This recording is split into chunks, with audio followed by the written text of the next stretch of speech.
आगे बढ़ाएं और बाकी तमाम पहलुओं पर हम चर्चा करें उससे पहले बता दें कि ये जो शो है यहाँ पर हम आपकी पूरी फाइनेंशियल प्लानिंग करते हैं। जी हाँ, अगर आपका कोई भी सवाल है जिसमें आप investment, insurance, credit card, loan, crypto currency से जुड़ा कोई भी सवाल हमसे पूछना चाहते हैं तो अपना सवाल आप हमें 9619873567 पर जो है वो भेज सकते हैं और आपके सवाल लिखित रूप में भेज सकते हैं। साथ ही अगर आप चाहें तो इस सवाल को आप वीडियो के रूप में शूट कर सकते हैं और वो वीडियो आप अपलोड कर सकते हैं हमें इस नंबर पर। चलिए शो को आगे बढ़ाते हैं और हमारे जितने भी मेहमान हैं वो आगे चलकर हमसे जुड़ेंगे, लेकिन उससे पहले कुछ अहम बदलाव जिनकी होने की उम्मीद है 1 जुलाई से, उसके बारे में दर्शकों को बताना बहुत ज़रूरी है। कुछ जानकारी आपके स्क्रीन पे फ्लैश होगी जिसके ज़रिए आपको पता चल जाएगा कि कल क्या क्या बदलाव होने वाले हैं 1 जुलाई से। लेकिन सबसे पहले अगर मैं शुरुआत करूं तो आधार और पैन लिंक ना करने पर आपका जो जुर्माना है वो अब 1000 रुपये तक का आपको देना पड़ेगा। ये एक बहुत ज़रूरी बदलाव है। पहले ये जुर्माना 500 था, लेकिन अगर आपने 1 जुलाई के बाद इसको अगर लिंक करना है अपने पैन को आधार से तो ये जो जुर्माना है वो बढ़कर 1000 रुपये का हो जाएगा। तो ये आपको बदलाव का ध्यान देना होगा। आगे बढ़ते हैं।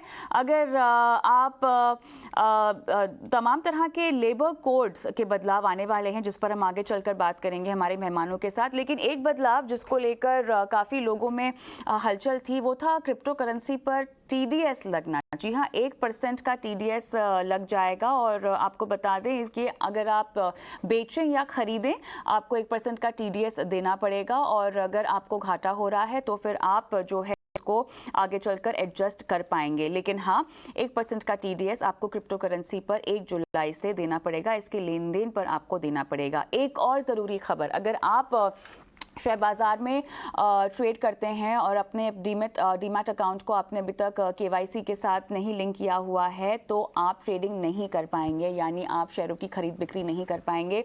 इसीलिए बहुत ज़रूरी है कि आपको 1 जुलाई से अपने डीमैट अकाउंट और ट्रेडिंग अकाउंट का KYC कराना होगा। ये एक चीज़ जो आपको सुबह उठते ही सबसे पहले कर लेनी होगी। और पहले आपको बताएं 31 मार्च 2022 इसकी डेडलाइन थी जब आपको डीमैट अकाउंट की KYC करनी थी और सभी ने इसकी जो समय सीमा है उसको साफ तौर से बढ़ाया और उसके बाद हम देख रहे हैं कि अब जो है आपको 1 जुलाई तक की मोहलत दी गई थी। इस बीच हमारे साथ हमारे मेहमान भी जुड़ गए हैं। रेमटा सिक्योरिटीज़ के CFP हर्षवर्धन रुंगटा हमारे साथ जुड़ गए हैं। हर्ष, स्वागत है आपका हमारी इस पेशकश में। हर्ष, अहम बदलावों पर बात हो रही है जो कि 1 जुलाई से इंट्रोड्यूस होने वाले हैं। हम न्यू लेबर लॉ की बात करें उससे पहले जो बाकी बदलाव हैं GST के लिहाज से, आधार पैन के लिहाज से और तमाम तरह की चीज़ें जो महंगी होने वाली है जिसमें LPG सिलेंडर भी होगा, उस पर मैं बात करना चाहती हूँ। मुझे बताएं, पैन और आधार पर ये दूसरी बार है जब आपका जुर्माना बढ़ाकर आपको मौका दिया जा रहा है लिंक करने का? जी हाँ, कविता, अगर मुझे ध्यान है सही तरीके से तो पहले जो लिमिट थी, आज तक की जो लिमिट थी, अगर आप पैन और आधार को लिंक करना था तो उसमें 500 रुपए आपकी पेनल्टी थी, जो अब कल से, जो हम 1 जुलाई से बात कर रहे हैं, ये बढ़कर 1000 रुपये बना दी गई है। तो सरकार बहुत टाइम से कहती आ रही है कि आपको पैन और आधार को लिंक करना है आपस में। प्रोसेस भी बहुत सिंपल है, आप ऑनलाइन जाके उसे लिंक कर सकते हैं और अगर कोई कारण से डिले हुआ है तो मोस्ट सर्टेनली उससे पेनल्टी लगेगी, जो 1 जुलाई से जो कल से आपको 1000 रुपया ये जो पेनल्टी के रूप में लगेगा।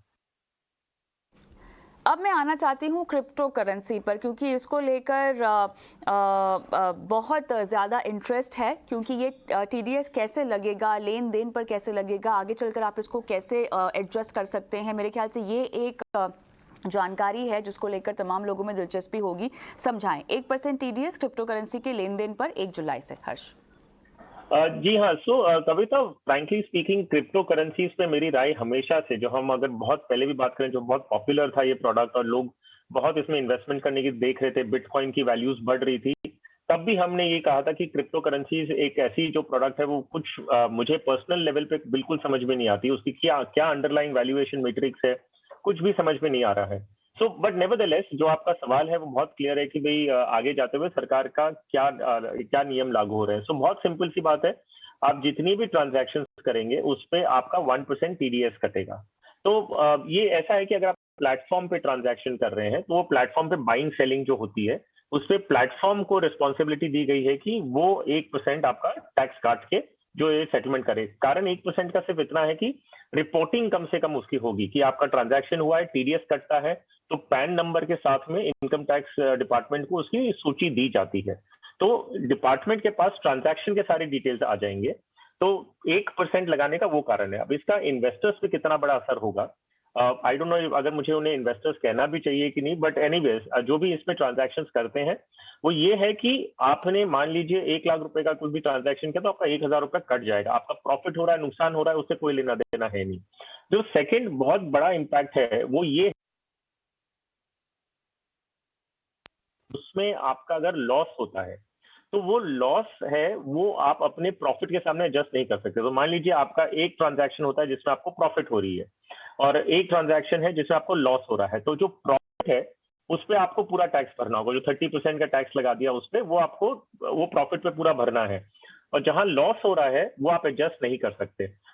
बाकी सब ट्रांजैक्शन, मान लीजिए आप शेयर्स में या म्यूचुअल फंड्स में जो आप जो इन्वेस्ट करते हैं, एक ट्रांजैक्शन में आपको मान लीजिए 10,000 की प्रॉफिट हो रही है और दूसरी जगह आपको अगर 10,000 का लॉस हो रहा है, तो प्रॉफिट एंड लॉस आप एडजस्ट कर लेते हैं और कोई टैक्स लाइबिलिटी आपकी नहीं आती। क्रिप्टोज में ये है कि आपको प्रॉफिट पे 30% देना होगा, और जो 10,000 का मान लीजिए लॉस हो गया आपका, तो उस पर आपको कोई भी छूट नहीं मिलेगी। तो ये एक जो पूरा जो सिस्टम बनाया गया टैक्सेशन का, वो यही है कि वो क्रिप्टो करेंसीज को डिस्करेज करना चाहते हैं as a mechanism for trading या कोई भी इन्वेस्टमेंट, जो भी नाम आप ले लें। तो ये एक बदलाव जो है बहुत बड़ा है, और ये सारे ट्रांजैक्शंस को रिपोर्ट करेगा और इसको डिस्करेज करने के लिए एक मुहिम है ये। लगता है कि जो हम वॉल्यूम्स गिरता हुआ देख रहे थे अभी फिलहाल क्रिप्टो करेंसी के ट्रेड में, जो तमाम एक्सचेंजेस ने भी रिपोर्ट किया था, उसमें इजाफा होगा इस टीडीएस लगने के बाद? जी नहीं, इनफैक्ट आई वुड से कि क्रिप्टो करेंसी से एक तो जो भाव, जो रेट्स जिस हिसाब से गिर रहे हैं, आई एम वेरी श्योर कि जो रिटेल लेमैन, फिर से I don't have a better word, तो मैं कहूंगा कि इन्वेस्टर अगर जो इसमें ट्रेड करते थे वो पहले से ही थोड़े कम हो गए होंगे, क्योंकि रेट्स गिरते जा रहे हैं और इसमें ट्रांजैक्शंस पे जो अभी केवाईसी वगैरह जो पहले नहीं होती थी, अब प्लेटफॉर्म केवाईसी मांगने लग गए हैं। आगे टीडीएस अगर कटने वाला है तो ये बहुत ही रिस्ट्रिक्टिव होगा। इनफैक्ट मेरी राय पहले से रही है कि ये एक प्रोडक्ट है जिसमें कोई भी इंडिविजुअल को तो बिल्कुल नहीं आना चाहिए, बिकॉज हम नहीं समझते कि प्रोडक्ट है ही क्या। आगे जाते हुए तो मुझे लगता है कि इसकी वॉल्यूम्स और घटेंगी, और जिन्होंने लॉस एक्सपीरियंस किया है वो तो डेफिनेटली इसमें से निकल जाएंगे, और निकलना भी चाहिए इनफैक्ट। चलिए आगे बढ़ते हैं हर्ष, और बात करेंगे डीमैट और ट्रेडिंग अकाउंट के केवाईसी पर। ये समय सीमा बढ़ाई गई है सेबी की तरफ से? जो हम बात कर रहे हैं केवाईसी की, आई थिंक कैपिटल मार्केट का आपका कोई भी इन्वेस्टमेंट्स हो, आपका म्यूचुअल फंड है, आपके डीमैट अकाउंट है, आपके शेयर ट्रेडिंग अकाउंट है, या कोई भी आपका कैपिटल मार्केट रिलेटेड अकाउंट है, उसमें केवाईसी तो बहुत पहले से मैंडेटरी कर दी गई थी। इसमें कई केसेस ऐसे होंगे जिसमें केवाईसी अपडेटेड नहीं होंगे। कई रेगुलेशन है, जब बैंक्स में बताया गया कि हर 6 महीने से आपको केवाईसी, फ्रेश केवाईसी लेके अपडेट करना है। तो आप देखेंगे कि आपके और हमारे जो बैंक अकाउंट्स हैं वहां पे बैंक्स हमको हर 6 महीने से, या क्रेडिट कार्ड है हमारे पास, तो बैंक्स की नोटिफिकेशन हर 6-6 महीने से आती रहती है कि आरबीआई के नियम है कि आपको हर 6 महीने से अपनी केवाईसी अपडेट करनी है। तो ये अपडेशन का मैटर है। अब ये होता है कि ये बहुत बेसिक है कि आप कैपिटल मार्केट के कोई भी प्रोडक्ट्स में आप है, डीमैट है, आपका ट्रेडिंग अकाउंट है, केवाईसी बिना तो मुझे नहीं लगता कि कहीं भी अकाउंट इवन आज की तारीख में खुलता होगा। अगर आपके केवाईसी नहीं किया है और आपके इंटरेस्ट में है कि आप केवाईसी इमीडिएटली अपडेट कराएं, क्योंकि आगे जाते हुए अगर केवाईसी अपडेट नहीं होता है तो कुछ ना कुछ पीनल प्रोविजंस निकलेगा। हो सकता है कि आपका डीमैट अकाउंट में आपको ट्रांजैक्शंस करने की जो छूट है या जो लिबर्टीज हैं थोड़ी बहुत, वो भी बंद हो जाए। तो कई डीमैट अकाउंट्स हमने देखे कि फ्रीज भी हो जाते हैं। जो आपके डीपीज हैं वो आपको डीमैट अकाउंट फ्रीज करते हैं जब तक आपका केवाईसी अपडेट नहीं होता। तो स्मूथ फंक्शनिंग के पॉइंट ऑफ व्यू से अगर कोई लिमिट बढ़ाने की भी बात हो रही है तो आई थिंक कि आपको उसको लाइटली लेना ही नहीं चाहिए और तुरंत में आपको केवाईसी अपडेट कर देना चाहिए, बिकॉज इसमें कोई कॉस्ट भी नहीं है। ऐसा नहीं है कि आप 1,000 रुपए आपको लग रहे हैं कि आप सोचें कि मुझे करना नहीं करना। केवाईसी अपडेशन तो बहुत ही बेसिक चीज है और वो आपको तुरंत में करवा लेनी चाहिए। राइट, यहाँ पर कुछ ऐसी चीज़ें हैं जिनकी कीमतें बढ़ेंगी और जेब का खर्च बढ़ेगा हर्ष, और मैं बात कर रही हूँ एसी की कीमतों में इजाफा होगा, साथ ही दोपहिया वाहनों के दाम जो हैं वो बढ़ सकते हैं। क्या है ये खबर, किस तरह से बढ़ेंगी कीमतें? जहाँ तक ये एयर कंडीशनिंग की बात है, जो ब्यूरो ऑफ एनर्जी एफिशिएंसीज हैं, उनकी जो स्टार रेटिंग्स होती है, जो आप जब हम एसीज खरीदते हैं तो उसमें 3 स्टार या 4 स्टार या 5 स्टार जो रेटिंग्स दी जाती है, उसमें एक अंडरलाइंग एफिशिएंसी लेवल्स होती हैं कि भाई इसमें आपकी एनर्जी कंजम्पशन कितना है। उस पैरामीटर्स के बेसिस पे आपको ये स्टार रेटिंग एक पर्टिकुलर इंस्ट्रूमेंट को या एक आपके प्रोडक्ट को दी जाती है। अब ब्यूरो ऑफ एनर्जी एफिशिएंसी ने क्या कहा है कि इनके जो जो पैरामीटर्स हैं जो डिफाइन करते हैं 5 स्टार रेटिंग, मान लीजिए आज की तारीख में, वो पैरामीटर्स को ये और ज्यादा एनहांस कर रहे हैं कि भाई आपका अगर XYZ और किया हुआ होगा तब आपको 5 स्टार मिलेगी, नहीं तो आज की तारीख में जो आपका कंप्लायंस है उसके बेसिस पे जो आज 5 स्टार है वो 1 जुलाई से उसको 4 स्टार आपको बताना होगा। और 5 स्टार के लिए आपको और थोड़ी एफिशिएंसी आपके प्रोडक्ट में लानी होगी ताकि वो 5 स्टार एसी की रेटिंग मिले उसे। तो जब ये होता है तो जाहिर सी बात है कि जो मैन्युफैक्चरर्स हैं उनको अपने प्रोडक्ट में एनहांसमेंट लाना होगा। प्रोडक्ट एनहांसमेंट करते ही उसमें इनपुट कॉस्ट थोड़ा ऑब्वियसली बढ़ेगा, और अगर वो इनपुट कॉस्ट बढ़ता है तो प्रोडक्ट के दाम बढ़ेंगे। सो अभी जो अनुमान लगाया जा रहा है कि करीबन 10% आसपास का आपको हो सकता है कि आपकी जो कॉस्ट है एयर कंडीशनिंग वगैरह का, उसका कॉस्ट आपका बढ़ेगा। सो यस, इन्फ्लेशन के टाइम पे अगर आप कोई भी चीज में ऐसी बातें करें जहाँ पे कॉस्ट बढ़ने की बात हो, तो जाहिर सी बात है एक लेमैन के हाथ में, एक इंडिविजुअल है, उसके जेब पे खर्च बढ़ेगा। लेकिन अब ये होने ही वाला है, और ये कारण है, जैसे मैंने कहा कि रेटिंग चेंज होगी, जो 3 स्टार है वो 2 स्टार रेटिंग पे आ जाएगा। सो आपको अगर 3 स्टार एसी खरीदना है तो प्रोडक्ट में एनहांसमेंट होने वाला है, तो आपको एसी का कॉस्ट थोड़ा ज्यादा लगेगा। लेकिन उसमें एक चीज और होगी कि आपकी डेफिनेटली एनर्जी कॉस्ट, जो इलेक्ट्रिसिटी का कॉस्ट है, वो थोड़ा कम होगा आगे जाते हुए अगर एफिशिएंसी बढ़ती है। ये एक ही महंगाई की मार नहीं है ना। हीरो मोटोकॉर्प ने अपने ब्रांड्स की कीमतों में लगभग 3,000 तक बढ़ाने का फैसला किया है, जो इनके दोपहिया वाहन है, जो इनके ब्रांड्स है। और ये कहा जा रहा है कि रॉ मटेरियल की कीमतों में तेज़ी के चलते ये दाम बढ़ाए हैं। तो कहीं ना कहीं बेहतर प्लानिंग की ज़रूरत होगी जो भी इस तरह की खरीदारी करना चाह रहे होंगे। और इस बीच हमारे साथ GST इन्वेस्टमेंट के CFP आदित्य शाह भी जुड़ गए हैं। आदित्य, आपका भी स्वागत है हमारी इस पेशकश में। हम लोग ने तो अब तक हमने जो है जो बदलाव होने वाले थे अहम, उन पर चर्चा कर ली है, लेकिन अब रुक करते हैं न्यू लेबर कोड की ओर, जिसकी नोटिफिकेशंस कल आने की संभावना है, 1 जुलाई को आने की संभावना है। और किस तरह से आपका सैलरी स्ट्रक्चर बढ़ सकता है, कैसे आपका PF बढ़ सकता है, आपके स्पेशल अलाउंसेस कम हो सकते हैं, इस पर हम बारीकी से बात करेंगे। आदित्य, सैलरी स्ट्रक्चर में बदलाव के बारे में हर कोई जानना चाहता है। तो जो नया लेबर कोड जिसकी हम चर्चा कर रहे हैं, जिसकी नोटिफिकेशंस आने का अभी हमें इंतज़ार है, क्या कुछ तब्दीलियां इसमें हो सकती हैं? क्योंकि हमारे हाथ में शायद ज़्यादा पैसे आएंगे, लेकिन क्या वाकई वो हमारे पास रहेंगे? बताएं। अंदेशा है कि कुछ चेंजेस होंगे जिससे हो सकता है कि हम ग्राहकों का सैलरी क्लास लोगों के हाथ में पैसे ज्यादा आएंगे। पर आप एक बात ध्यान रखिए कि आज की दौर में इन्फ्लेशन भी बहुत ज्यादा बढ़ रहा है, 8-9% की तरफ इन्फ्लेशन हो गया है। तो इसकी वजह से नेट नेट हमारे हाथ में कुछ पैसे नहीं आएंगे। मेरे हिसाब से 5 या 10% इन हैंड हो सकता है। वो बड़े जो गवर्नमेंट्स थोड़े बहुत ऊपर नीचे करेगी आपके स्ट्रक्चर को। तो मेरे हिसाब से जो भी ये पैसे आएंगे उसको प्लीज इन्वेस्ट कीजिए अगर आपको इन पैसों की जरूरत नहीं है, क्योंकि इन्फ्लेशन आपके पैसों को खाते जा रहा है। अभी हम स्टैगफ्लेशन के जमाने में हैं, जहाँ पे कहीं पे हमें रिटर्न्स भी अच्छे नहीं मिल रहे हैं और इन्फ्लेशन भी आगे बढ़ता जा रहा है।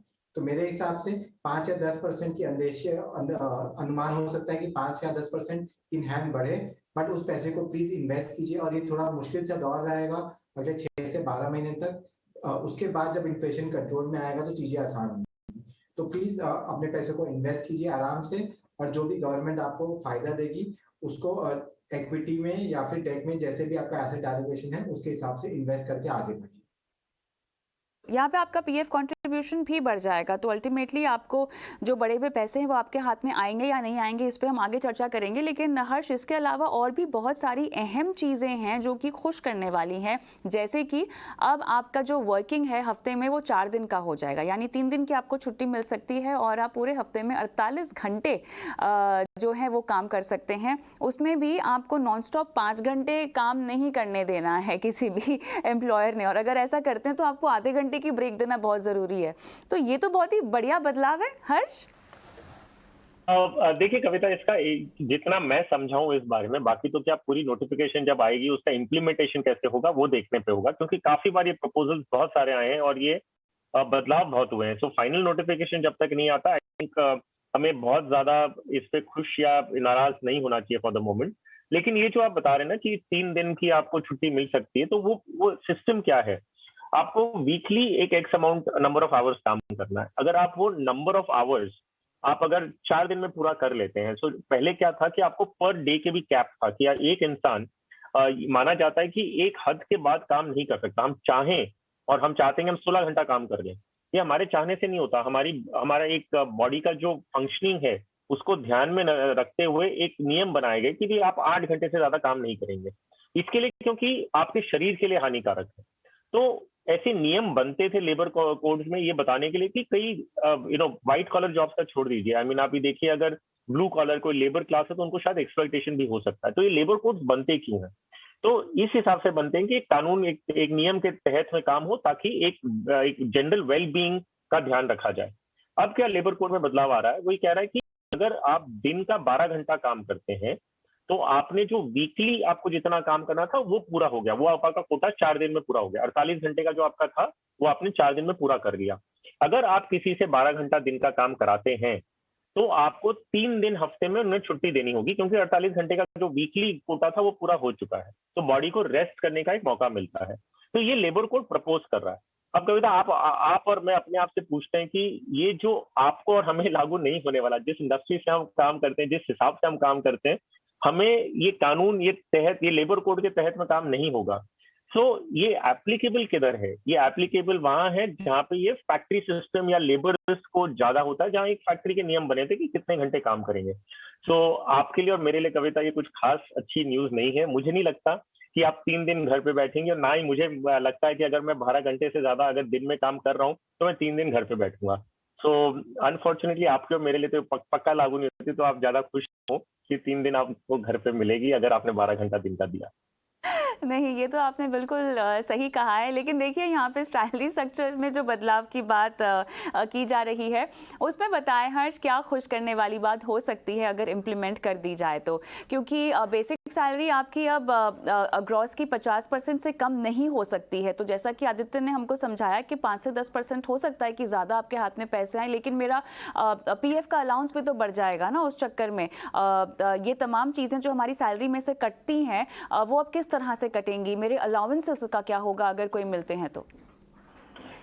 जैसे मैंने कहा कि इसका एक आप ना फाइनल ड्राफ्ट जब तक नहीं आता ना, तब तक इसमें बात करके फायदा नहीं है। कारण ये है कि इसमें पहले भी बहुत बदलाव हुए हैं, और अभी जो भी हम बात करेंगे जब तक फाइनल नोटिफिकेशंस नहीं आती, वो सिर्फ एक असम्पशंस होंगे। मोटा मोटी तौर पे क्या समझा गया है? समझा ये गया है कि जो एक स्ट्रक्चर को पहले बहुत फ्लेक्सिबल था, हर कंपनी अपने हिसाब से कर सकती है कि आपकी जो बेसिक सैलरी है वो मान लीजिए 20-30% ही है और बाकी सब अलाउंसेस में दिखाए जा रहे हैं। अब इसको ये बता दिया गया है कि आपका जो बेसिक सैलरी वगैरह होगा 50% आपका नेट तो होना ही चाहिए। तो उसकी वजह से जो बाकी इम्प्लीकेशन, जो कैलकुलेशन आपके बेसिक्स पे होते थे वो सारे चेंज हो जाएंगे। तो उसके हिसाब से आपका हो सकता है कि 5 या 10% थोड़ा आपके हाथ में ज्यादा आएगा। लेकिन साथ साथ में जैसे आपने कहा कि प्रोविडेंट फंड के डिडक्शंस में भी शायद चेंजेस आने वाले हैं। ये जो नेट ऑफ आपके हाथ में शायद इतना ज्यादा नहीं आए। As an individual, as an employee, आपको क्या देखना है कि मेरे हाथ में नेट में कितना आ रहा है, मेरी बचत कितनी हो रही है, और मेरा सीटीसी क्या है। अल्टीमेटली यही इंटरेस्ट होता है किसी को कि मेरा सीटीसी क्या है, सारे डिडक्शंस होने के बाद में मेरे हाथ में कितना आ रहा है और मेरे नाम पे जमा कितना हो रहा है। बस ये 3 फिगर्स ज्यादा इंपॉर्टेंट होते हैं, बाकी स्ट्रक्चर आप कैसा भी कर लें। तो टैक्स एफिशिएंसी के पॉइंट ऑफ व्यू से कई कंपनियां एम्प्लॉयज के फेवर में करती थी, कई कंपनियां ऐसी जो खुद के फेवर में ये स्ट्रक्चर्स बनाती थी। अब उसी यूनिफॉर्म कोड के हिसाब से बनाया जा रहा है कि भाई आप जो स्ट्रक्चर है जितना बेसिक होना चाहिए उसका सब डेफिनेशंस दे रहे हैं। तो ये सबके लिए एक जैसा लागू होगा। और जो टैक्स की जो अगर कोई जो मान लीजिए प्लानिंग कर रहा था इन टर्म्स ऑफ अलाउंसेस, तो वो चीज थोड़ी कम हो जाएगी। बट एज एन एम्प्लॉय आपको क्या फर्क पड़ता है? आप ये देखते हैं कि मेरा सीटीसी क्या है, मेरे सब कुछ डिडक्शन होने के बाद में मेरे हाथ में कितना आने वाला है, और तीसरा मेरे नाम से जमा कितना होने वाला है। हाथ में शायद थोड़ा ज्यादा बढ़ जाए, लेकिन उतना ही डिडक्शन के रूप में आपका निकल जाएगा। तो हो सकता है कि आपके हाथ में न्यूट्रल हो, लेकिन ओवरऑल सीटीसी थोड़ा शायद बढ़ जाए, दैट इज व्हाट ऐसा लग रहा है कि एक चीज सीटीसी जो बढ़ेगा। जी, अब ये जो बढ़ेंगे आपके हाथ में जो बढ़े हुए पैसे आएंगे आदित्य, उसमें मुझे समझाएं, क्योंकि यहाँ पर ये भी कहा जा रहा है कि वेज रूल के तहत जो आपका कुल सैलरी भत्ता है वो 50% से ज़्यादा नहीं हो सकता है। अब हम देखते हैं कि जो नॉर्मल सीटीसी का जो बेसिक होता है वो लगभग 25 से 30% होता है, जिसमें से अगर हम स्पेशल अलाउंसेस की बात करें तो वो देखे गए कि 70 से 75% तक होते हैं। तो क्या हम ऐसा कह सकते हैं कि अगर 50% से ज़्यादा नहीं रखना है तो कहीं ना कहीं हमारे अलाउंसेस पर, खासतौर से जिन लोगों को ये मिलते हैं, उन पर इम्पैक्ट पड़ेगा? लेके आ रहे हैं तो इसका मतलब ये कि कहीं ना कहीं कंपनी अपने अलाउंसेस को कम करके बेसिक सैलरी को ज्यादा दिखाएगी। तो नेट नेट कुछ ज्यादा बड़ा फर्क नहीं पड़ेगा इस पूरे चेंज में।